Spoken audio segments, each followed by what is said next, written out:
Mesdames, messieurs, bonsoir. Dans ce journal, nous allons parler de la migraine et des facteurs de la sexualité. Nous allons également parler des campagnes de dépistage et de prise en charge des infections sexuellement transmissibles menées par l'ONG JVS dans la préfecture du Zion.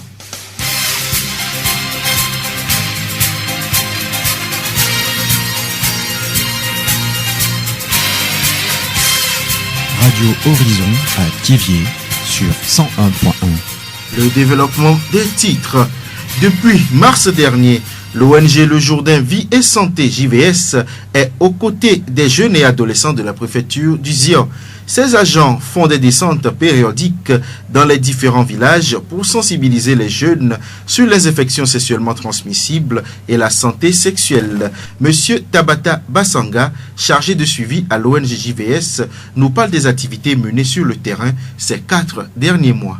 Nous donnons 3 prestations sur le terrain. Il y a le dépistage au VIH, la prise en charge syndromique des IST et la planification familiale. Les indicateurs au niveau du dépistage sont bons pour les 2 trimestres, mais au niveau de la PF, le travail reste à faire. Il faut mobiliser davantage pour que d'ici la fin du projet, nous puissions atteindre les indicateurs que nous avons fixés cette année. Les populations bénéficiaires ont bien accueilli le projet et lors de nos sorties, nous constatons quand même que pour certaines prestations, la mobilisation est faible. Je vais parler de la planification familiale. Les jeunes de 14 à 24 ans restent la cible principale. À ce niveau, les agents de l'ONG Le Jourdain Vie et Santé rencontrent d'énormes difficultés. Monsieur Tabata Basanga rappelle toutefois que la planification familiale ne doit pas amener les jeunes à la débauche sexuelle car elle ne protège pas contre les maladies sexuellement transmissibles. Notre objectif, ce n'est pas d'amener ces filles à se livrer au rapport sexuel. Mais bon, nous parlons bien sûr de l'abstinence sexuelle, mais il y a aussi une réalité sur le terrain. Quand vous allez dans certaines écoles, vous voyez les filles de 15, 14 ans déjà enceintes. Les preuves sont là et palpables. J'étais dans une école il y a de cela 3 mois. Le directeur m'a dit que votre projet est le bienvenu puisque cette année, l'école a déjà enregistré 5 cas de grossesse non désirée. Donc, la planification familiale est une solution aussi à ces grossesses précoces. En leur proposant cela, on ne leur demande pas de se livrer à la débauche. C'est une question de conscience. Si vous avez déjà un partenaire fidèle, vous pouvez quand même adopter une méthode planning pour éviter ces cas de grossesse. Il y a aussi le préservatif que nous leur proposons. On ne force pas quand même ces filles à faire la planification familiale. Nous leur parlons quand même des bienfaits de l'abstinence sexuelle. Je demande aux jeunes des villages dans lesquels nous intervenons à nous aider vraiment pour la réussite de nos activités. Dans certains villages, lorsque nous arrivons, il y a des jeunes qui viennent même décourager les autres à faire le dépistage ou à adopter une méthode de planification familiale en leur disant que vous êtes sur une méthode planning. Le jour où vous désirez avoir un enfant, vous n'aurez pas d'enfant. Ce sont de fausses rumeurs. Nous remercions M. Tabata Basanga, chargé de suivi à l'ONG JVS. Rappelons que cette opération de sensibilisation se poursuit. Le jeudi 16 juillet prochain, l'ONG JVS va être aux côtés des jeunes et adolescents du village de Davedi dans les environs de Batopé. La voix du Zion. La question du journal. Quels sont les facteurs de la sexualité? Docteur Catherine Solano, médecin sexologue. C'est vrai que la sexualité, c'est le principal organe sexuel, c'est le cerveau, on dit parfois. Mais il y a aussi des personnes qui ont tendance à oublier l'inverse, en particulier certains psychanalystes qui ont l'impression que tous les problèmes sexuels, c'est psychologique, alors que non. Il y a quand même aussi des problèmes sexuels qui sont liés à des médicaments, à des maladies, à des problèmes physiques. Donc c'est un mélange des deux en général. On a des patients qui viennent nous consulter en sexologie, et donc il y a une partie de problèmes physiques, de maladies, il y a une partie de problèmes de couple qui sont pas non plus sexuels. Si on se dispute en couple ou qu'on se déteste ou qu'on a des différents, ben la sexualité va pas fonctionner. Et puis on a aussi des gens qui ont aucun problème sexuel, mais leur sexualité fonctionne pas, puisqu'ils ont tellement pas confiance en eux, par exemple pour un homme, qu'ils n'ont pas d'érection parce qu'ils disent de toute façon ça va pas marcher. C'est pas un problème sexuel, enfin ça se traduit dans la sexualité, mais c'est un manque de confiance. Bon, c'est pareil pour les femmes. Donc nous, on a à faire un espèce de tri entre tout ça, essayer de voir quels sont les facteurs les plus importants pour travailler dessus. Il y a des personnes qui ont une liste comme ça, qui disent je fonctionne comme ça, est-ce que c'est normal? Ou mon mari, est-ce que c'est normal? Donc ça touche un petit peu tout, parce que les gens ont l'impression qu'il faut être normal, alors que non, il ne faut pas être normal, il faut être soi-même. Il faut faire avec la relation qu'on a, avec le corps qu'on a, avec les désirs qu'on a. Docteur Catherine Solano, médecin sexologue. La voix du Zion. Douleur touchant la moitié du crâne, la migraine est un type de mal de tête chronique, fréquente et invalidante, se caractérisant par des nausées, une forte sensibilité au bruit et à la lumière. Les précisions avec Dr Midopo Mensah Wogbemassé, directeur préfectoral de la santé du ZIA. C'est une sorte de maux de tête ou céphalée. Ces maux de tête sont plus localisés à une partie de la tête et aussi bien focalisés derrière un œil. Et c'est des maux de tête qui sont liés à des troubles vasculaires. Donc on parle de cause hormonale. C'est vrai que quand vous voyez chez certaines femmes à la veille des menstruations, elles ont ces douleurs. Il y a aussi un facteur génétique qui joue. Les parents qui ont souffert de migraines ont une forte chance de donner des enfants qui peuvent en souffrir également. La réelle cause, c'est un facteur vasculaire. C'est un trouble complexe des vaisseaux sanguins au niveau de la tête. Et ces vaisseaux, dès que les troubles, ces vaisseaux sont irrités. C'est-à-dire, c'est des raisons que le cerveau deviendrait hyperactif. Il y a aussi des facteurs déclencheurs. Sous une menace, sous un facteur, le cerveau devient hyperactif et ça crée des troubles vasculaires dans la tête qui se soldent souvent par ces maux de tête, comme nous appelons migraine. Entre la migraine, les maux de tête classiques et les maux de tête à rebond, il y a une différence.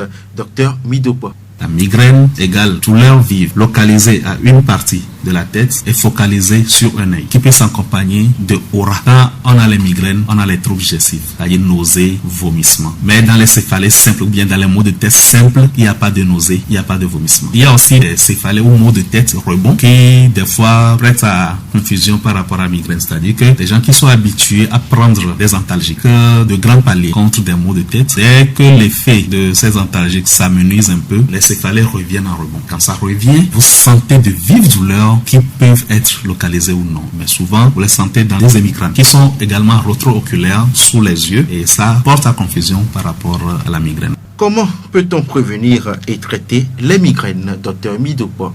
Souvent, les antalgiques habituels ne sont pas aussi très efficaces. Il y a d'autres traitements que nous appelons les triptans qu'on utilise pour calmer efficacement ces douleurs. Les facteurs, non seulement la lumière, l'odeur, le stress, l'effet de l'alcool, c'est des facteurs qui déclenchent souvent la migraine. Quand on agit sur ces facteurs en amont, on prévient plus. Maintenant, si on n'agit pas, quand même, quand on a la migraine, il y a certains antalgiques qui calment ça. Mais pas trop. Quand les antalgiques ne marchent pas, on passe aux triptans, qui sont des médicaments qui agissent plus sur les vaisseaux. Ça crée une vasoconstruction au niveau du cerveau et ça essaie de comprimer les vaisseaux qui sont dilatés. Par voie de conséquence, la réaction s'amenuise. La voix du Zion.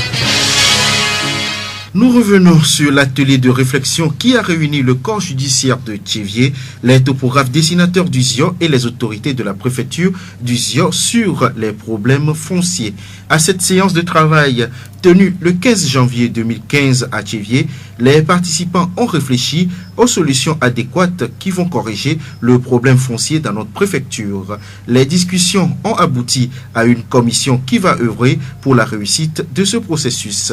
5 mois après sa création, la commission n'est pas encore entrée en plein exercice, mais M. Atigan Isidore, topographe agréé, membre de la dite commission, rassure. Jusqu'à l'heure, nous ne sommes pas encore revenus. C'est parce que coïncider avec des élections présidentielles, alors ça n'a pas tellement donné du temps, de l'occasion pour qu'on se rencontre. Mais chacun de son côté essaie quand même d'améliorer ses idées pour qu'à la rencontre, qu'on trouve des solutions meilleures pour mieux analyser la situation et trouver maintenant les remèdes qu'il faut pour sa guérison. L'attaché du préfet est aux aguets. Le président de l'association togolaise pour la promotion des jeunes topographes aussi, il est toujours à l'acte. Donc on est là, on attend. Monsieur Atigan Isidore, topographe agréé. La voix du Zion. Nous sommes nombreux à utiliser les outils informatiques. Les jeunes inscrits sur les réseaux sociaux se comptent par milliers. Ces réseaux qui nous permettent de partager des informations avec nos proches ou nos contacts professionnels représentent le plus souvent des risques. Les informations que nous mettons sur ces réseaux peuvent être utilisées contre nous. Selon M. Yaovi Darwin, chargé de communication de l'entreprise High Startup of Application and Development, HSAD, nos données ne sont pas sécurisées sur Internet. C'est une réalité. Les données des internautes ne sont pas à 100% sécurisées. Alors on vous dira non, que nous avons mis toutes les barres hautes pour permettre à ce que vos informations personnelles soient sécurisées. Je veux parler par exemple du réseau social Facebook. Quand on voit l'interface de Facebook où on a les modalités d'inscription, après avoir mis toutes les informations, toutes vos données, on vous dit que Facebook vous garantit la confidentialité et tout ça. Mais vous serez étonné plus tard que ces informations seront utilisées à d'autres fins. Aujourd'hui, il y a beaucoup de problèmes en ce qui concerne les données personnelles. Même aux États-Unis où Facebook est basé, je crois que la population américaine est parvenue à ce constat selon lequel Facebook se retrouve être plus du côté du pouvoir, où les données personnelles sont traitées par les services secrets pour essayer de surveiller les gens. Les jeunes demandeurs d'emploi doivent aussi faire attention à tout ce qu'ils mettent comme information sur les réseaux sociaux pour éviter des préjudices. Pour les jeunes filles et les jeunes garçons, faites attention aux photos que vous mettez sur Facebook.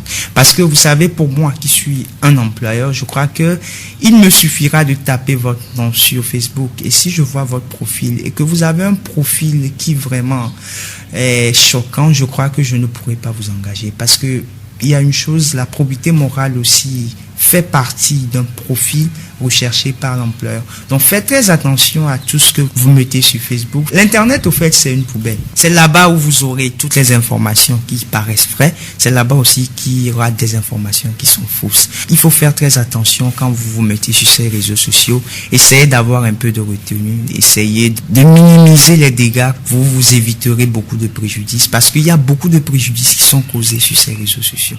Monsieur Yaovi Darwin, chargé de communication de l'entreprise High Startup of Application and Development, HSAD, au Togo. Radio Horizon à Thiéviers sur 101.1. La musique pour clore ce journal. Une des plus grandes stars de la musique africaine, la chanteuse Angélique Kidjo a 55 ans aujourd'hui. Elle est connue pour son militantisme, notamment sur la lutte contre le changement climatique et pour l'amélioration de la santé publique en Afrique de l'Ouest. Amoureuse de l'afro-funk, Angélique Kidjo a une dizaine d'albums, dont le tout dernier titré Eve. Cet album lui a valu en février dernier un second Grammy, un trophée qui récompense chaque année le meilleur album de musique du monde. Eve est dédié à toutes les femmes d'Afrique. Je vous propose un extrait. Eva, Imani, Eva, no que mi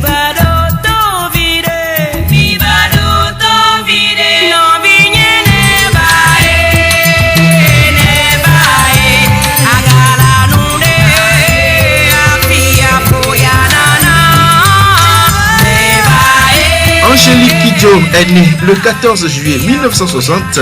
Elle a débuté sa carrière en 1984 à 24 ans et depuis, elle poursuit sa plus belle passion. Parmi ses chansons à succès, on retrouve Agolo, Veve, Adouma et Wombolombo. Joyeux anniversaire à tous les natifs du 14 juillet.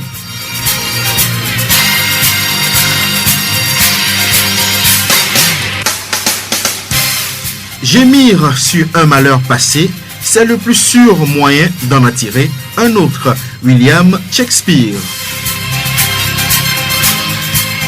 Fin de cette édition. Merci de l'avoir suivi. Merci à toute l'équipe de la rédaction. La présentation est assurée par Edem Agbetossou et la réalisation technique Gaëtan Amouzou. Nous vous remercions de nous rester fidèles et nous vous souhaitons une bonne suite de nos programmes.